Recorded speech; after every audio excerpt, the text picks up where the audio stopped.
রহমানির রহিম। সম্মানিত দেশবাসী, আমাদের নতুন প্রজন্মরা আজকে গুলি খেয়ে মায়ের পেট থেকে জন্ম নিচ্ছে। জয় বাংলা জঙ্গলেরা উপহার দিতে যাচ্ছে গুলি আমাদের নতুন প্রজন্মের জন্য।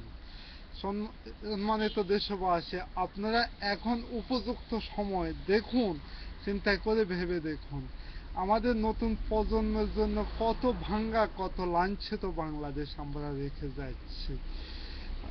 আজ রাজবন্দীদেরকে হত্যা করতেছে, খাওয়ার সাথে বিষ ক্রিয়া করে বিভিন্ন জনকে মারতেছে। এমনকি বন্দুক যুদ্ধ নামক নাটক আজকে বিশ্ব রেকর্ড করে দিয়েছে। সব কিছু তো তারা করে গেল। দেশের দেশপ্রেমিক নেতৃবৃন্দ আজকে তাদের গুলির মুখে। কত নেতৃবৃন্দ যে মারা গেছে তার কোনো হিসাব নেই। আজ আজ ফেসবুকে এসেছে প্রায় 400 নারীকে নির্যাতন করেছে প্রায় গত মাসে। এরকম অবস্থা, এরকম ভাঙ্গা লাঞ্ছিত বাংলাদেশ আর কত দেখব? আর কত অপমান, আর কত লাঞ্ছিত? আমাদের বীর শহীদেরা অপেক্ষা করে তাকিয়ে আছে আমরা আমাদের বাংলাদেশের এই লাঞ্ছিত অবস্থা এটা দেখে।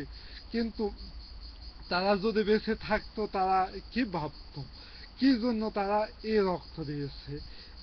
এত অপমান, এত লাঞ্ছিত, এত এত কিছুর জন্য আজকে দেশের বিভিন্ন স্থান থেকে অবস্থান করে বঙ্গখুনিরা হচ্ছে যায় 3 থেকে 400 জন।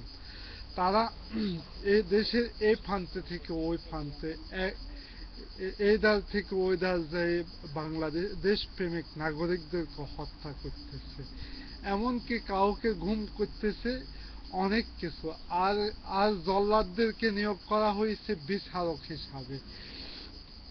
সবকিছু দেখতেছে জয় বাংলা নাটক, জয় বাংলা নিষ্ঠুর নাটকীয় অবস্থায় ডিজিটাল কায়দায় দেশের জনগণের রক্ত ছিনিয়ে নিচ্ছে।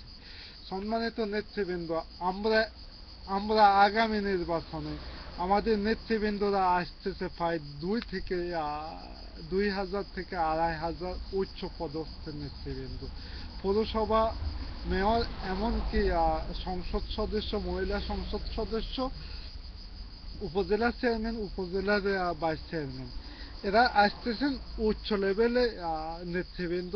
আপনারা আগামী দিন জনাব তারেক রহমানের কথা অনুসারে আমি একটা কথা বলতে চাই, আগামী দিন আপনারা অন্তত একটা জঙ্গলি পরিবারদেরকে বিচারের আওতায় আনবেন। আজকে আমাদের বীর বীর সৈনিক জনাব সালাউদ্দিন কাদের শাখা চৌধুরীকে মারার জন্য তারা উঠে পড়ে লেগেছে, কিন্তু তাদের প্রতিহিংসার রাজনীতি আরো বেড়ে চলছে। এখন আপনারা প্রস্তুত থাকেন, যখন ডাক আসবে অন্তত একটা নেতৃবৃন্দ, একজন জঙ্গলি পরিবারকে বিচার আওতায় আনবেন। যদি বিচার আওতায় যদি কেউ না আনতে পারেন, আপনারা অদক্ষ, দেশ এবং জাতিকে কিছু দিতে পারবেন না। ওই নিয়ে আমি তারেক রহমানের কাছে আহ্বান জানাচ্ছি, আপনারা জনাব তারেক রহমান, আপনি এই বিষয়ে দেখবেন, তাহলে দেশ এবং জাতি আর লাঞ্ছিত অবস্থা পড়বে না। ইটালি বিএনপি গঠন করার এখনো সময় হয় নাই। এই বলে আজকের মতো বিদায় নিচ্ছে। খোদা হাফেজ।